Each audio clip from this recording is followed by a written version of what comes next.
Para mim é um grande prazer e uma honra enorme estar de volta ao Brasil durante este tempo, depois de muitos anos. Eu quero agradecer ao reverendo Glaico Terra Pinto por permitir a minha presença nessa noite, ao seu filho, o pastor Ciro, e o pastor Toninho Campos, que foi a intercessão que Deus usou para fazermos esta conexão, para estarmos aqui nesta noite. É um prazer sempre, quando venho ao Brasil, sempre desço com a minha bandeira brasileira enroscada no pescoço, sempre. Nessa noite é um prazer estar comigo a minha esposa. Ela é de Cuba, mas é cidadã norte-americana. Nós tivemos o prazer de conhecermos uma outra em uma cruzada. Ela é filha de um pastor, foi pastor durante um tempo das Assembleias de Deus no Brasil. Os meus filhos estão comigo e a minha mãe veio do Rio Grande do Sul para essa cruzada, para estarmos juntos. Damaris, minha querida esposa, Damaris Irion, está conosco. A Catherine, diga hello. Hello. A Catherine e o Júnior é aquele ali que está dormindo. Ele disse que ia pregar no meu lugar, mas acho que ele não vai dar, não. A minha querida mãe, Maria Ione, ela é encarregada de uma igreja batista, de um trabalho em uma vila no interior do Rio Grande do Sul, em Santa Maria. E a minha irmã, Ana Régia, que veio do Rio Grande do Sul para trabalhar aqui em Belo Horizonte. E é um prazer estarmos aqui nesta noite com vocês. Eu sou brasileiro, sou gaúcho. Fui missionário na Espanha, depois no norte da África, vivi um tempo em Israel, depois fui ao Japão, fui aos Estados Unidos, casei com uma cubana e agora meus filhos nasceram nos Estados Unidos e eu não sei mais o que eu sou. Mas eu sou brasileiro, gaúcho. É um prazer estar com todos vocês. Saúdo aos pastores, os missionários que estão conosco. Quantos vieram para ouvir a palavra do Senhor nessa noite? A Bíblia diz, aquele que tem ouvidos para ouvir, ouça o que o Espírito diz à igreja. Vamos abrir nossas Bíblias, por favor, em Mateus capítulo 9 e no versículo 9. Mateus capítulo 9 e o versículo 9, por favor. Preste muita atenção o que Deus irá lhe dizer nessa noite. Sua vida nunca mais será igual depois desta noite. Você nunca mais pensará igual, você nunca mais viverá igual. Deus vai mudar você. Abra o seu coração, abra a sua vida e deixe que a voz do Espírito Santo fale no seu coração. Mateus capítulo 9 e versículo 9, por favor. Partindo Jesus dali, viu sentado na coleteria um homem chamado Mateus e disse-lhe: segue-me. E ele levantou-se e o seguiu. O original aqui diz que ele imediatamente se levantou e seguiu. Ele não fez pergunta nenhuma. Ele se levantou e seguiu. Vamos orar, por favor. Pai, em nome do Senhor Jesus, eu te dou a ti a honra e a glória e o louvor por estar aqui em Belo Horizonte, Brasil, nesta noite. Eu me humilho diante da tua presença e reconheço a minha dependência diante de ti. Pai, no nome que é sobre todo nome, no nome do Senhor Jesus, eu te peço que somente a voz do Espírito Santo se ouça, e que tu nos fales com poder e autoridade nessa noite, porque quando tu falas, ninguém se pode mover. No nome que é sobre todo nome, no nome do único Deus, do verdadeiro Deus, do Deus de Israel, Yeshua Yamashiach, Alamalechim Kadosh, o Messias, o Deus Todo-Poderoso. É no nome deste Deus que estamos aqui nesta noite. Fala-nos com poder, fala-nos com autoridade. Importa que eu diminua e que tu cresça, e que tu sejas louvado nesta noite, sabendo que a excelência está em um vaso de barro, para que a glória e a honra seja tua. Te pedimos isso no nome do Pai, do Filho e do Espírito Santo. Amém. Poder sentar, por favor. Obrigado. O mundo está perdido. Ouça a voz de Deus nessa noite. Missões é o assunto mais empolgante na Escritura. Tudo que Deus faz, Ele faz através de missões. Escute. O Dr. Oswald Smith pregando no Congresso Mundial de Evangelismo com Billy Graham em Berlim, em 62, disse: se o propósito de Deus é alcançar o mundo inteiro em missões, e o desejo de Deus é que todo homem o conheça, e o grande propósito do Senhor é que toda a terra venha ao seu conhecimento, e você, referindo-se ele à igreja, não está interessado em evangelismo e missões, há uma grande probabilidade que você nunca tenha nascido de novo ainda. Evangelismo e missões é o mais grande. Nesse instante que eu lhe estou falando aqui, agora, nesse instante, agora mesmo, há um ano atrás e hoje, nasceram 62 milhões de pessoas. Para alcançar os 62 milhões de pessoas, fora os 5 bilhões que estão perdidos no mundo inteiro, somente para alcançar as 62 milhões de pessoas, nós temos que ganhar para Jesus cada dia 187 mil pessoas para Jesus, e 128 cada minuto nos próximos 110 anos, para alcançar a população inteira. O mundo está perdido. As grandes capitais do mundo estão perdidas. No mundo inteiro há 56 mil missionários. Se cada missionário fosse ganhar para Jesus as pessoas que eu lhe vou dizer, ele levaria o tempo que eu lhe vou dizer. 5 bilhões de pessoas. Cada missionário deve alcançar para Jesus 254 milhões de pessoas. Se você quer dividir América do Norte, Central e do Sul, África do Norte, Central e do Sul, Oceania, Austrália e a Europa, você vai encontrar que cada missionário deve ganhar 8 milhões e 928 mil pessoas para Jesus diariamente, até que o mundo inteiro conheça Jesus. Ainda há 2 bilhões e 300 milhões de pessoas que nunca ouviram o nome Jesus. Nunca. Morrem diariamente, cada dia, 119 mil pessoas. 4.980 por hora e 165 por minuto. E 97% delas vão ao inferno. Existem 16.810 povos étnicos e sociais que estão perdidos, que nunca ouviram o nome de Jesus. Somente na Ásia Meridional e África Central são 880 milhões de pessoas. 96% do mundo inteiro está nas mãos do diabo. 96%. No primeiro dia que eu fui dar a classe na Universidade William Carey, na Pasadena, o assistente do Dr. Ralph Winter, que é um grande missiologista, ele pediu a palavra e disse: Dr. União, você me dá uma oportunidade? Claro, a universidade é sua. Ele foi introduzido para eu dar a classe. Escute o que ele disse. Ele disse, ele é um americano com o cabelo loiro e os olhos azuis, e ele disse para toda a classe: eu estava orando, disse ele, eu estava orando, e eu disse ao Senhor: como alcançaremos o mundo inteiro? E o Senhor lhe disse: nós quem? E ele disse: nós, os americanos. E Deus lhe disse: sua oração é egoísta. Para de orar, porque eu não vou ouvi-la. Ele disse: Senhor, você sabe que o mundo não pode ser alcançado sem nós. Deus disse: sim pode ser. E Deus disse a ele: o seu tempo terminou. Ele disse: Senhor, é impossível. Deus lhe disse 2 vezes: o seu tempo terminou. Olhe para os hispanos dos Estados Unidos e da América Latina. Ore e olhe para os hispanos em todos os Estados Unidos e América Latina e o mundo inteiro, incluindo o Brasil da fala portuguesa.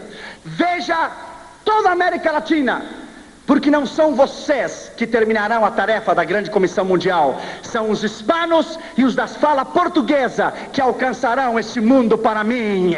Eles terminarão a tarefa da grande comissão mundial. Sabe quem são? É você e sou eu. São os hispanos dos Estados Unidos e da América Latina. A América Latina está em chamas. Por isso o amigo de Roma veio em 5 anos, 4 vezes na América Latina, porque ele sabe que o seu tempo terminou.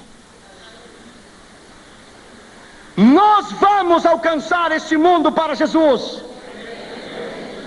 Os cavalos ainda estão correndo no hipódromo, ainda não terminou a corrida.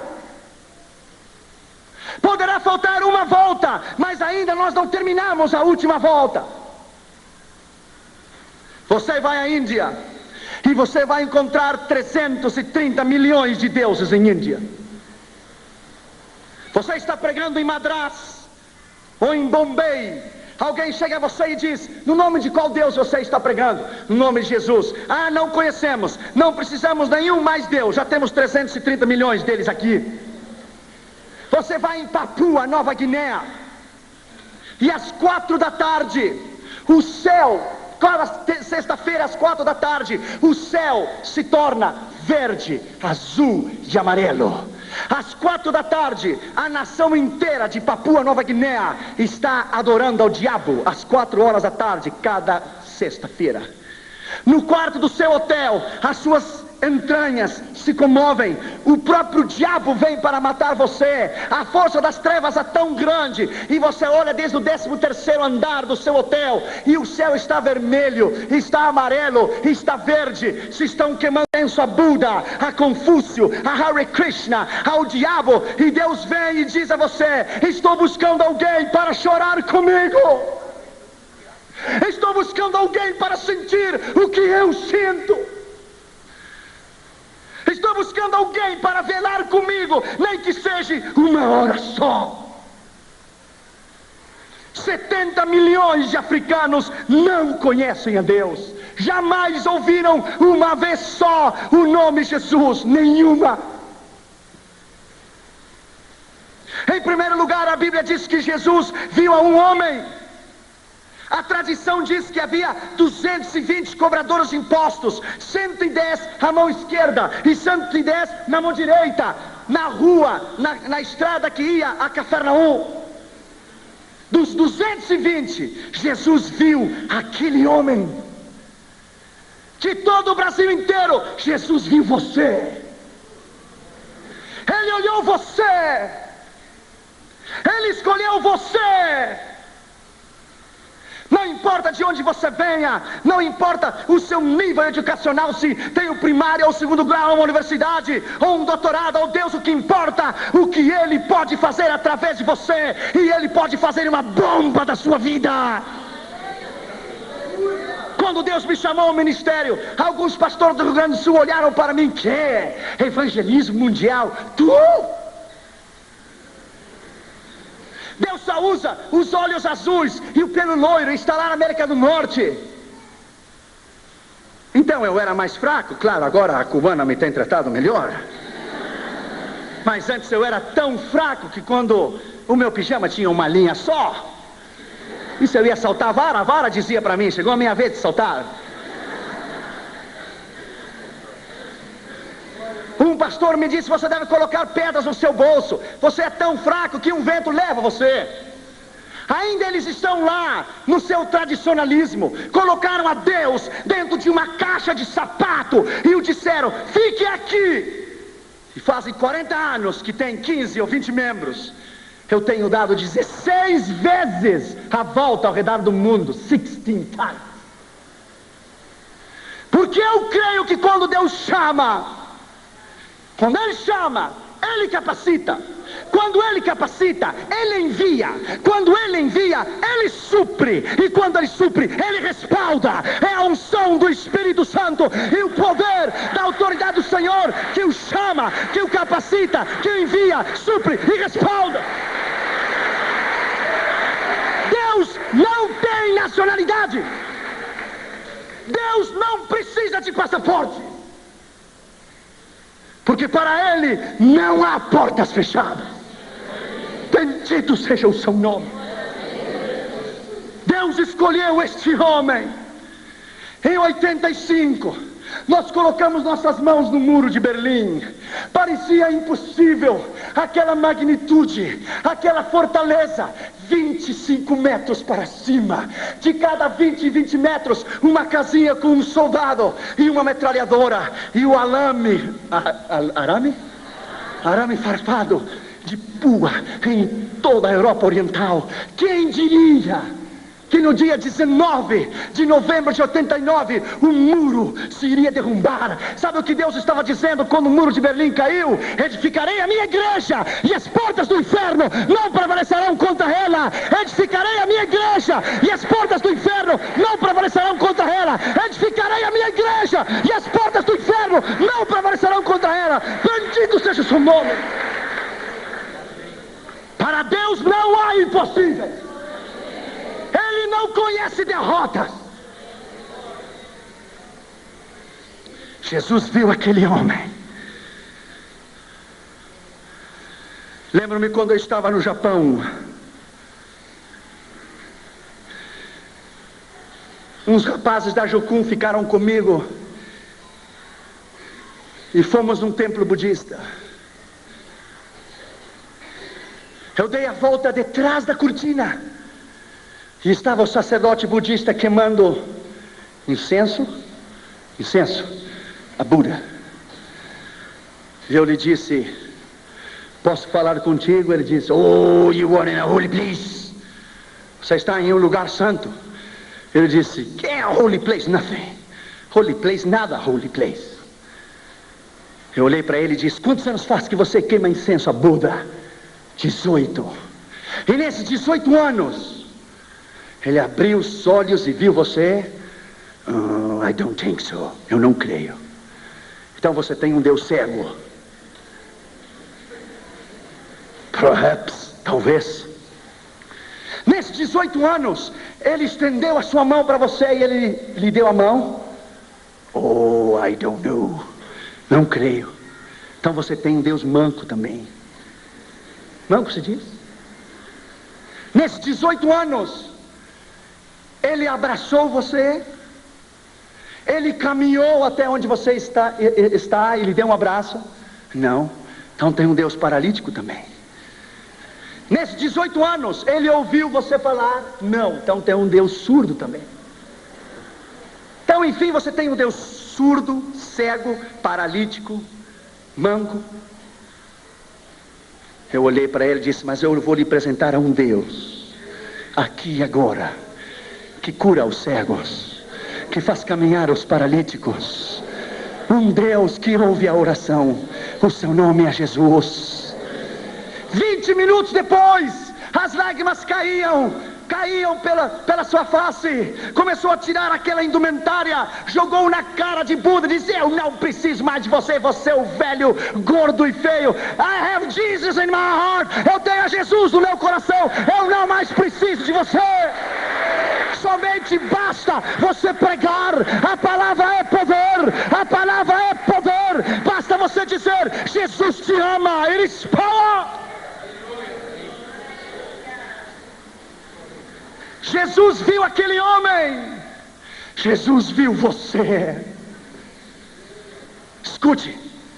Em uma relação sexual de um homem e uma mulher, o esposo e a esposa, quando ele atinge o clímax e ele ejacula, ele libera 680 milhões de espermas.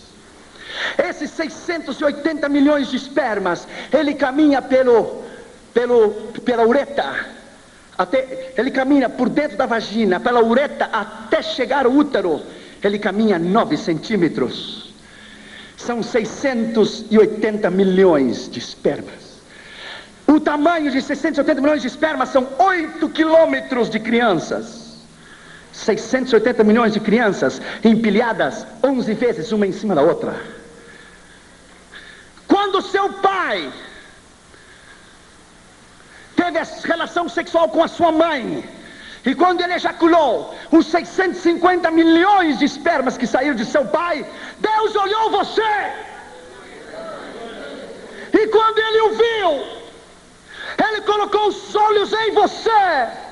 E todos correram para o útero da sua mãe. E todos deram, alguns morreram ao caminho.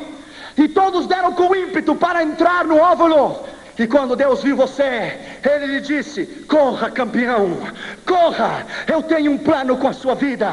Corra, eu amo você. Quando você estava dando para entrar no óvulo de sua mãe, Deus veio em você e disse: precisa de uma mãozinha? Entra, eu tenho que usar você. Entre, eu preciso de você. Você é o meu escolhido, eu quero usar você. You are mine, você é meu. Yes, you are mine. Por isso você está aqui. Deus somente matou os quase 650 milhões de crianças para que você vivesse. E você ainda pergunta: será que Deus me ama? Deus tem um plano contigo. Segundo lugar, ele estava sentado no banco dos tributos públicos. Esse homem tinha uma posição, lugar onde se cobravam os impostos. Ele tinha uma posição, ele era um homem importante. Lembro-me quando Deus me chamou. Há 15 anos atrás eu passei por Belo Horizonte. Eu vim sozinho do Rio Grande do Sul. Cheguei aqui na rodoviária, coloquei a minha malinha nas costas e caminhei da rodoviária até a rua Carijós, ou Tapajós, Tamoiós, something like this. É Os, é por aqui. E vim a Jocum. Há 15 anos atrás eu comi aquele sopão da Jocum. Era tanta graxa que quando você virava o prato para baixo não caía a sopa, porque estava pegada em um prato, não podia cair. Aqui na Jocum me deram uma picareta, um pico para fazer um poço, e as minhas mãos ficaram cheias de calhos.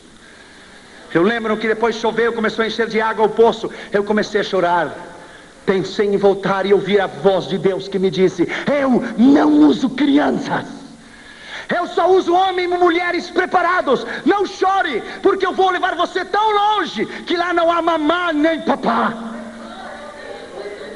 Lá no norte da África, muitos anos depois, na Espanha primeiro, depois no norte da África, com um pão só, velho, de muitos dias, 5, 6 anos, colocamos em cima da mesa e tentamos quebrar o pão com a mão, e quase quebramos a mão, não o pão. Então eu tirei o sapato e quebrei, e as migalhas caíram por toda a mesa, e começamos a tomar as migalhas, e as migalhas se misturaram com as lágrimas, e Deus vem a você e diz: smile, sorria, Jesus te ama. Assim eu queria vê-lo. Aqui não há mamãe nem papá, não tem ninguém. Você está só. Bem-vindo à minha escola do discipulado pessoal. Eu vou tomar você como uma massa de pastel e vou prepará-lo. Você é barro e eu sou o alfareiro em suas mãos, e eu vou preparar você do jeito que eu quero. Oh, my friend, naquela prisão em 85 em Moscou, eles queriam os endereços, os contatos. Deixa eu lhe dizer, my friend, é um outro nível, é completamente diferente. Deixa eu lhe dizer, nós entramos, my friend, quando a KGB nos tomou na fronteira de Bratislava, Tchecoslováquia e União Soviética, e nos devolveram a Moscou. Você tem que ser suficientemente maduro, que se eu trouxesse um contrabando de Bíblias a essa igreja, para o pastor Círio, para o pastor Glaico, para o pastor Toninho, eu tenho que ser suficientemente maduro, para que se me tomam a mim, eu não entregar você nem a eles. Eu tenho que estar disposto a morrer pela causa. Deixa eu lhe dizer, my friend, lá naquela prisão, lá onde Deus vem você e pergunta: você é suficientemente maduro para morrer por mim? Você me ama o suficiente para dar a sua vida por mim? Quando tomaram aquele bastão de ferro e abriram a cabeça do meu companheiro, eu tirei a minha camisa e coloquei a camisa dentro da cabeça dele. Colocaram nossos pés em cima de um banco, e os guardas saltaram em cima. Lá quando nos escoltaram, quando nos tiraram da União Soviética para Viena, quando eu desci do trem, haviam 16 soldados russos com metralhadora M16 às suas costas. Eu pergunto: por que 16? Uma só faria o trabalho. O diabo conhece você. Ele sabe a ameaça e o perigo que você é para o seu reino. Quando nos escoltaram até a Áustria e nos levaram até a Dinamarca, e eu me ajoelhei no aeroporto em Viena, eu disse: Deus, eu vivo em um país livre, em um país que pode louvar e benzer o teu nome livremente. Você talvez não pode entender isto.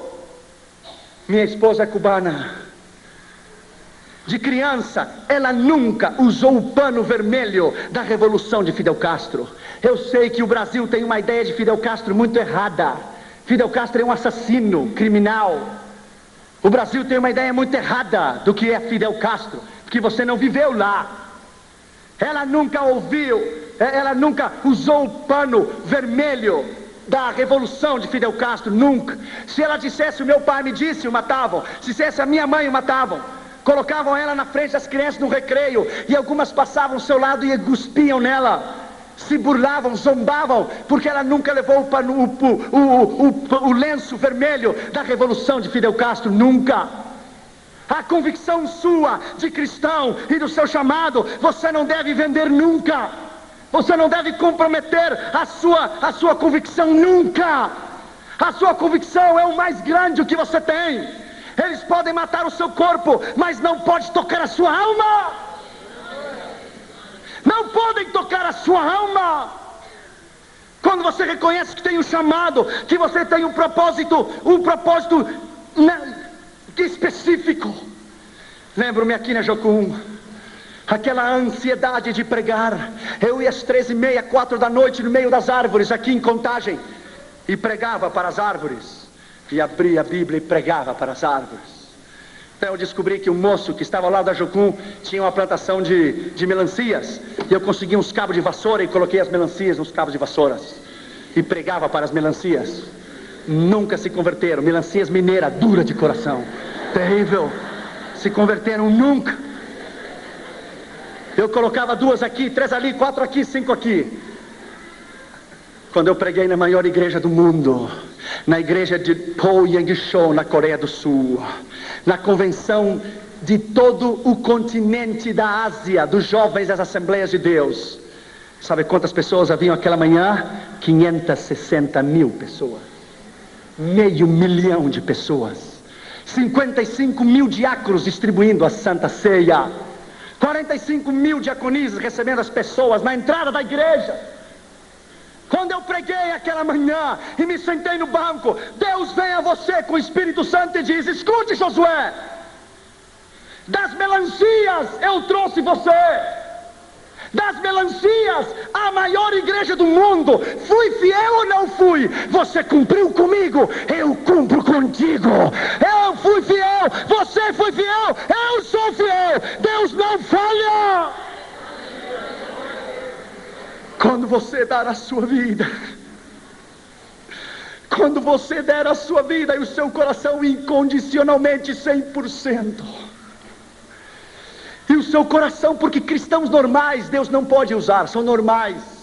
Deus só usa ameaças, ousados, intrépidos, valentes, homens e mulheres que não se rendem por nada. Os covardes ficam em casa olhando televisão e comendo pipoca. Homens e mulheres de Deus, que o mundo não é digno de eles ter pisado este chão. Homens e mulheres de Deus que hoje são mártires pela igreja.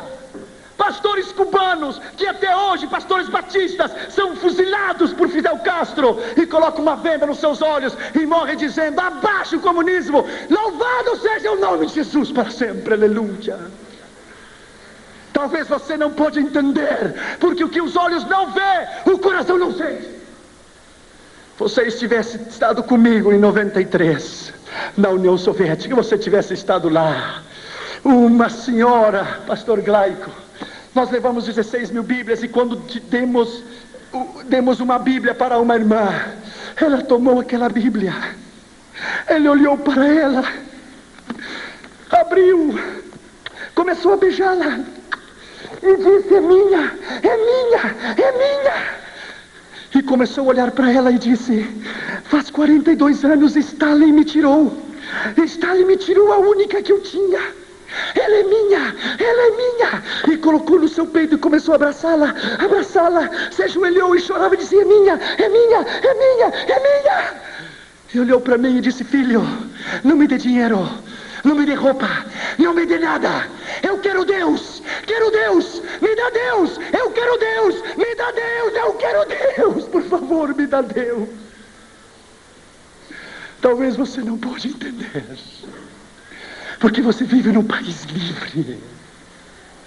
Talvez você não pode entender o que é a China comunista ter uma Bíblia para cada 69 igrejas. Na Igreja Batista Central de Pequim há uma Bíblia enorme com uma corrente no meio da Igreja Batista Central de Pequim. Os irmãos colocam o seu nome no blackboard, no quadro negro, 2 anos antes, o nome, o dia e a hora que eles querem ler um salmo. E cada dia e cada noite é uma fila enorme, e lá uma Bíblia só, e os irmãos chineses estão um atrás do outro, chorando na expectativa de ter uma oportunidade para ler a Bíblia. Então um rapaz lê Salmo 125, 126, e ele está vendo que a vista pulou para o 126 e diz: moço, faz 2 anos que eu estou esperando para ler o 126, por favor, se você quer ter oportunidade, espere 3 anos e meio de novo e se coloque na linha. Agora é o meu tempo. Talvez você não pode entender. Você não pode entender o que é Bangkok, Tailândia, um campo de refugiados. Eu era solteiro, não era casado, não tinha Catri Júnior. Crianças, 4.000 crianças no campo de refugiados de World Vision, visão mundial. 4.000 crianças, sem teto, sem chão, no meio do barro, como porquinhos, levantavam as suas mãos e diziam: papai, papai, tenho fome, tenho fome. 4.000 crianças, refugiadas da guerra de Vietnã e do Camboja e de Laos. Talvez você não pode entender. Claro que não pode entender, porque você não viu. O mundo está perdido. Deus precisa de você. Você é importante. Terceiro lugar, esse homem se chamava Mateus. Coloque o seu nome ali, coloque o seu nome ali. Se chamava Josué, se chamava Toninho, se chamava Glaico, se chamava Ciro. Coloque o seu nome lá. Você é muito importante. David Brenner, o grande missionário enviado aos índios de pele vermelhas no rio Delaware, no oeste dos Estados Unidos, dizia: Deus, eu me regozijo na minha necessidade de comer e de vestir, contanto que você me dê alma, viverei. John Knox, o reformador da Escócia, dizia: Deus, dá-me as almas da Escócia ou eu vou morrer. Zizerdorf, o grande missioneiro alemão, dizia: Deus, a ti te entrego a minha esposa, os meus filhos, me dá almas, porque sem almas eu não posso viver. Qual é a sua meta na sua vida? Qual é o mais importante na sua vida? Lembro-me que eu estava em Istambul, na Turquia. Fomos a um curso de como evangelizar os muçulmanos. Escute, a maior mesquita do mundo se chama Blue Mosque, a mesquita azul.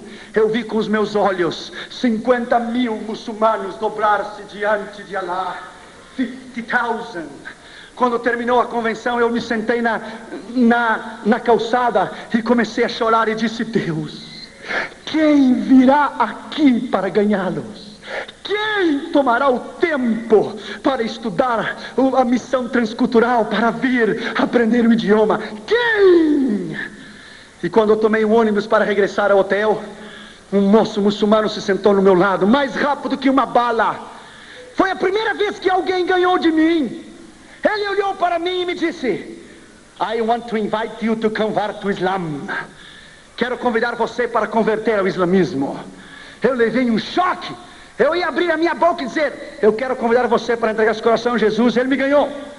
E ele disse: ok, that's fine, está bem. I want to invite you to receive Jesus. Quero convidar você para receber Jesus. Ele disse: parece que vamos nos evangelizar os dois. Eu disse: ok, você fala primeiro, depois eu. Você me evangeliza primeiro, depois eu.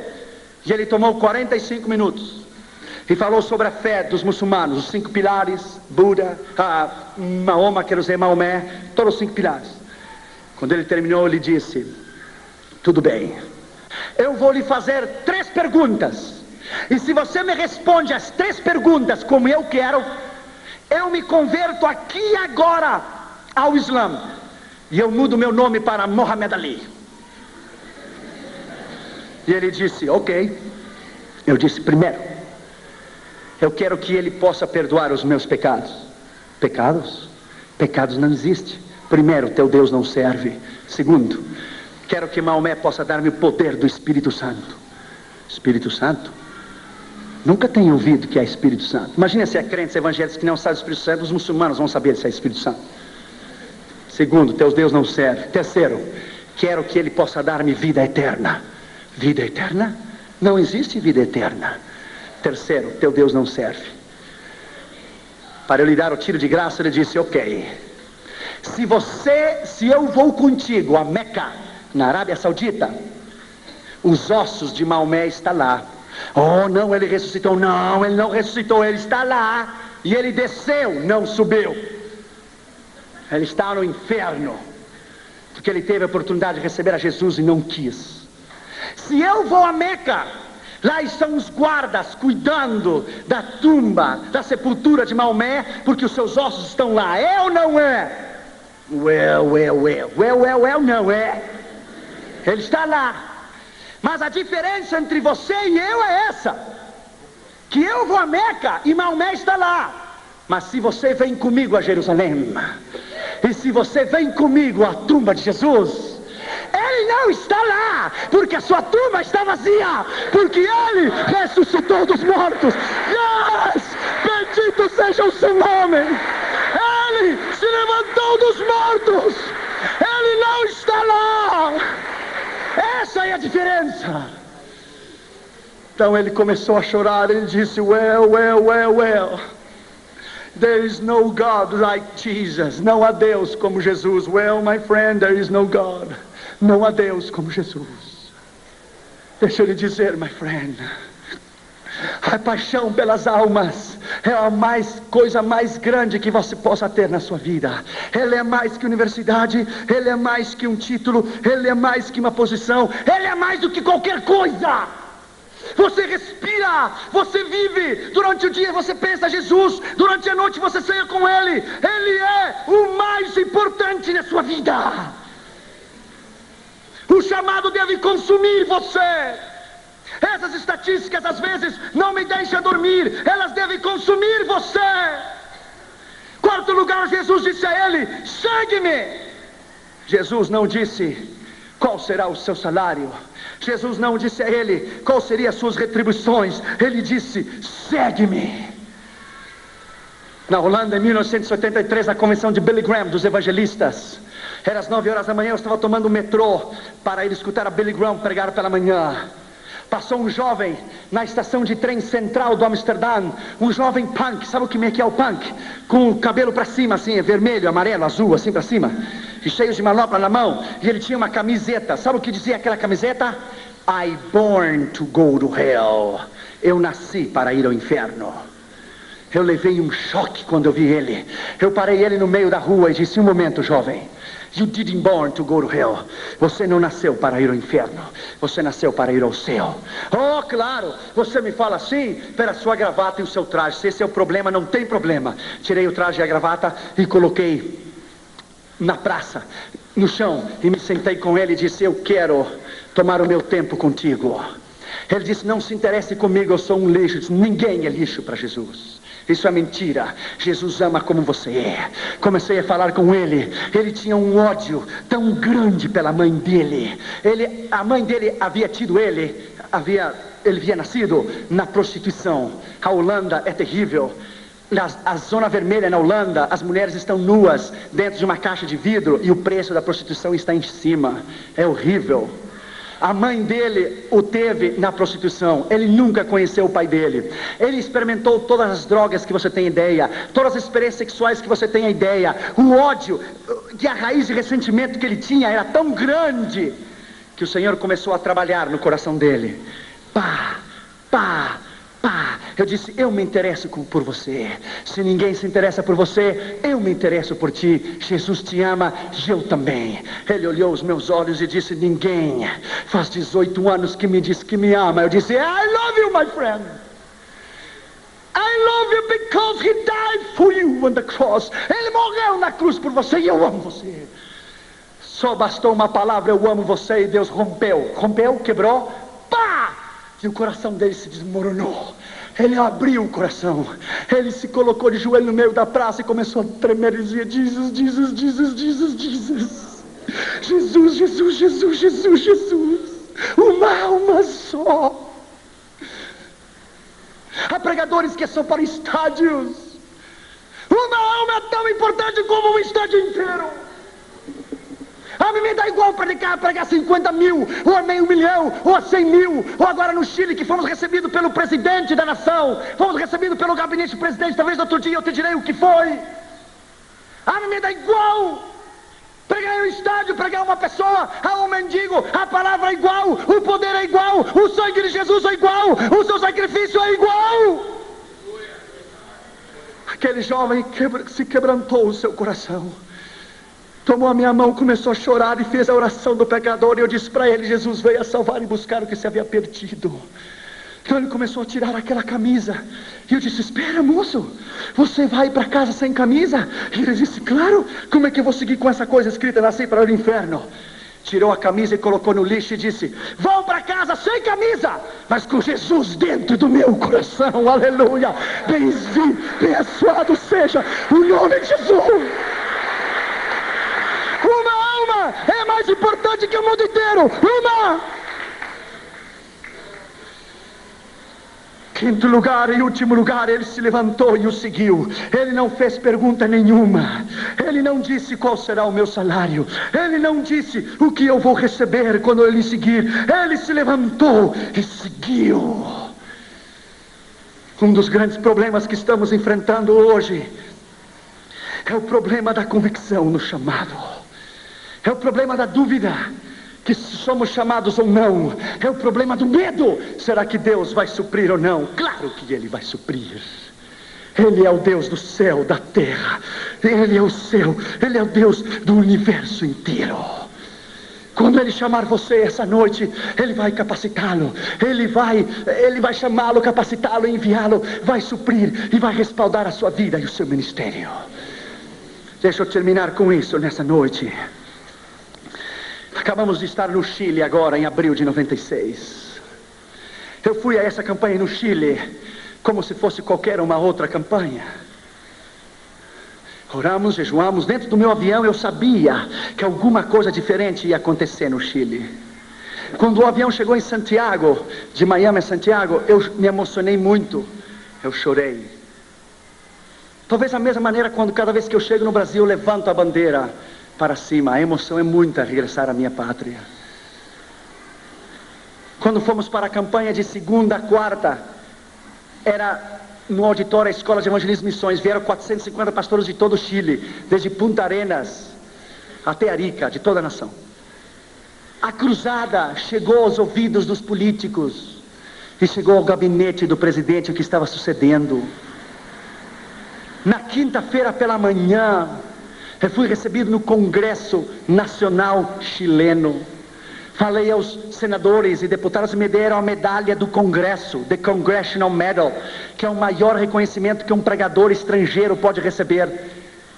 Quando me deram o Congressional Medal, eu fui recebido como filho ilustre da nação chilena. Eu nunca mais, o brasileiro não precisa, mas os americanos jamais precisam de visto para ir ao Chile, por um decreto-lei do gabinete da presidência do Chile. Em 125 anos de história, ninguém evangélico havia sido reconhecido ou recebido pela presidência. Isso foi na quinta que me deram a medalha do Congresso. Na sexta-feira nós tivemos 20 mil pessoas no estádio da Quinta Vergara.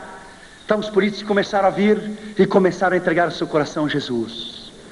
A televisão, Canal 24 Nacional do Chile, eles não tinham sido convidados para ir à cruzada. Eles souberam e foram por eles mesmos. Escute o que Deus fez. Deus é grande. Colocaram o nome de Jesus numa linha, num arame, assim, de ponta a ponta, e colocaram o nome de Jesus enorme num isopor. Jesus, enorme. Então o estádio da Quinta Vergara, ele tem uma cúpula assim de trás, ele faz um círculo. Então o ar que vinha de frente, passava por mim, ricocheteava na parede, e quando ele regressava, o nome de Jesus que estava no isopor, o vento começou a levantar o nome de Jesus assim, diante de 20.000 pessoas, e ficava parado até que o vento se ia, regressava de novo o nome de Jesus, no arame, um nome, uma faixa, um letreiro com o nome de Jesus. E eu comecei a notar no meio da mensagem, aí Deus soprava de novo, e o ar pegava de trás e regressava, passava por mim porque eu sentia nas minhas costas e levantava o nome de Jesus, coisa mais linda, no meio do estádio, mão para cima. Eu parei a mensagem, parei e disse, não me filme a mim, não, eu não sou ninguém. Firme a esse nome que é o nome sobre todos os nomes. Firme a esse nome que o seu nome é Jesus. Esse nome é a solução para Chile, é a solução para o presidente, para os seus governadores, para os seus ministros. Esse nome transformará a nação chilena. O rapaz que estava filmando levou um choque. Ele começou a olhar, filmando, esqueceu que estava filmando, colocou a câmera no chão, começou a chorar, deu a volta atrás da câmera, se ajoelhou e a câmera dele própria filmou ele recebendo a Jesus via satélite a toda a nação chilena. O camarógrafo do canal 24 do Chile inteiro. Isso é o que Deus faz, escute bem. Na terça-feira, no Palácio de Belas Artes, quando eu fui recebido com visita ilustre, me deram uma placa de prata, o Dr. Josué era um visita e filho ilustre da nação chilena, deixa ele dizer, e me deram um livro para eu escrever neste livro, onde havia escrito George Bush, Ronald Reagan, os reis da Espanha, os reis da Inglaterra e Margaret Thatcher e Gorbachev. Quando eu tomei aquele lápis, aquela caneta para escrever naquele livro, todas as minhas memórias de 15 anos atrás voltaram à minha mente. Vieram à minha mente a mala pesada da rodoviária de Belo Horizonte até a Tapajós, Tamoiós, eu não sei, ali que pegava para ir a Contagem. Veio o sopão da Jocum, veio o pão velho na Espanha e no norte de África, veio o problema de Moscou, veio tudo em minha mente, veio rápido em um flash, vieram as melancias, veio tudo em minha mente. Eu tomei aquele lápis e entre lágrimas disse, Deus, quem sou eu? Ninguém. Quem sou eu? Eu seguramente quando eu tomei aquele lápis, Deus estava dizendo, o diabo tem os seus homens, mas eu também tenho os meus.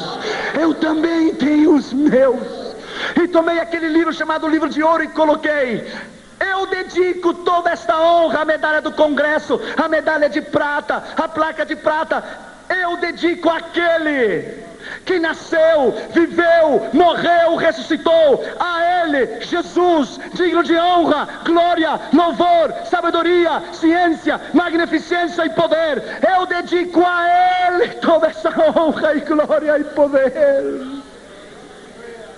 Sabe o que Deus diz numa hora dessa, e depois ao presidente, e depois aos ministros e à igreja? Sabe o que Deus diz? Deus diz, há um tempo para esconder-se, há um tempo de preparação no ministério. Deus disse a Elias em 1 Reis 17, esconda-te no arroio de Zerete, esconda-te. Ele ficou 3 anos tomando a água do arroio. Deus humilhou porque ele teve que viver na mão de uma viúva. O filho da viúva morreu, ele orou sobre ela, Deus ressuscitou, Deus ensinou ele a ouvir a sua voz, ele viver uma vida de milagres. 3 anos depois, 1 Reis 18, veio a palavra do Senhor a Elias e ele disse, agora mostra-te Israel, bendito seja o seu nome. Há um tempo para se esconder e há um tempo de Deus levantá-lo como coluna, de Deus levantá-lo na trincheira. Deus precisa de você. Deus tem um plano contigo. Você não é qualquer coisa. Você é o melhor que Deus tem. Você é o melhor que Deus tem. Vamos nos colocar de pé, por favor. Houve uma moça na Argentina, escute a voz de Deus. Ela tinha 18 anos quando Deus chamou ela para missões. tinha um namorado, se casou com ele no primeiro ano, nasceu o primeiro bebê, isso é normal. Quando nasceu a criança, ela disse: eu sou jovem, eu tenho toda a vida para educar o meu filho, então eu vou servir ao Senhor. O filho dela cresceu, as crianças crescem muito rápido. Quando o seu filho tinha 17 para 18 anos, conheceu uma moça, se casou com ela e deu um neto para ela. Com 36 para 37 anos de idade, ela foi avó, porque ela se casou com 17. Ela disse: eu ainda sou jovem, tenho muitos anos para servir ao Senhor, vou educar e ajudar a criar o meu neto, então servirei ao Senhor. Ela tinha 65 anos de idade e tinha se esquecido do chamado. Estava sentada na sua casa em Buenos Aires, Argentina, e um homem de Deus estava caminhando na rua, e o Espírito Santo veio a ele e lhe disse: mude para o outro lado da calçada, aperte o botão na campainha, e a pessoa que sair, você dirá isso, isso e isso. Ele foi, apertou o botão. Quando a senhora saiu com 65 anos de idade, o Senhor nem a saudou. O homem de Deus levantou a sua mão e disse: assim diz o Senhor Deus Todo-Poderoso. Irmãos, me arrepio, irmãos, não brinque com Deus. Assim diz o Senhor: você era jovem quando eu a chamei para o ministério, mas você me esqueceu. Assim diz o Senhor: 200.000 argentinos irão ao inferno por culpa tua, e tu me vai dar a conta de cada um deles naquele dia. Cada um deles você me dará conta. No outro dia ela amanheceu morta. A Bíblia diz: se eu digo ao pecador que ele vai morrer, e tu não lhe adverte, ele morrerá pelo seu pecado, mas o sangue dele demandarei da tua mão. Da tua mão. Inclina a tua cabeça e fecha os teus olhos. Essa noite Deus vai fazer uma grande coisa aqui neste lugar. Deus vai quebrar corações nessa noite. Deus vai quebrar orgulhos nesta noite. Ele vai quebrar nesta noite, em nome de Jesus, rebeldias, corações orgulhosos. Ele vai quebrar a sua incredulidade. Ele vai romper a sua dúvida. Ele vai lhe dizer que Ele é Deus, que Ele é Senhor, Deus do universo, que não há razão para você duvidar dEle. Nesta noite, em nome de Jesus, saiba que Deus tomou um gaúcho santamariense, um jovenzinho, cheio de inseguridades, e Deus o levou ao mundo inteiro. Deixa eu lhe dizer, e do interior, nem de Porto Alegre, do interior, Deus não tem passaporte, Deus não tem nacionalidade. Se você não tem a Jesus, e você gostaria de entregar o teu coração a Cristo, para que Ele salvasse a tua alma e escrevesse o teu nome no livro da vida, amém, você deve arrepender do seu pecado, você deve confessar o seu pecado, e você deve entregar o seu coração a Jesus. Amém.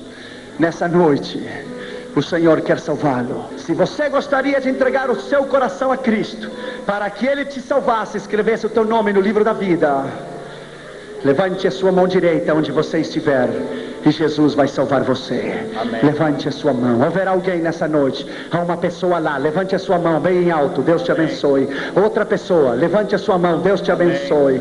Levante, lá em cima, Deus te abençoe, obrigado. A igreja esteja orando, por favor, porque na hora do chamado é uma luta espiritual muito grande. Na hora do chamado é uma luta espiritual muito grande. Diabo, tire as suas mãos dessas almas. Amém. Eu repreendo no nome de Jesus nesta noite. Amém. Deixe seus corações, deixe suas vontades, deixe seus livre-arbítrios em nome de Jesus. Saia do seu lugar e venha. Não importa que tenha sido pregado sobre missões, a palavra é a palavra. A igreja ore, agradecendo a colheita que Deus nos está dando nessa noite. A igreja ore, que maravilha, Deus meu, bendito seja o nome de Jesus. Até parece que tem sido uma mensagem evangelístico, mas é uma mensagem de missões, porque a palavra é a palavra. Deus honra a sua palavra. Bendito seja o nome do Senhor, aleluia. Bendito seja o nome do Senhor. Alguém mais? O altar está cheio, bendito seja o Senhor. Incline a sua cabeça A igreja esteja orando, por favor. Repita depois de mim essa oração e diga em voz alta para que eu te possa ouvir. E diga comigo nessa noite, com sentimentos de verdade, diga com sinceridade essa palavra que eu vou dizer para você agora. Repita depois de mim essas palavras e diga comigo: Senhor Jesus. Todos vocês que estão aqui na frente, diga comigo: Senhor Jesus, nesta noite eu reconheço que sou pecador, que estava perdido e que fui achado.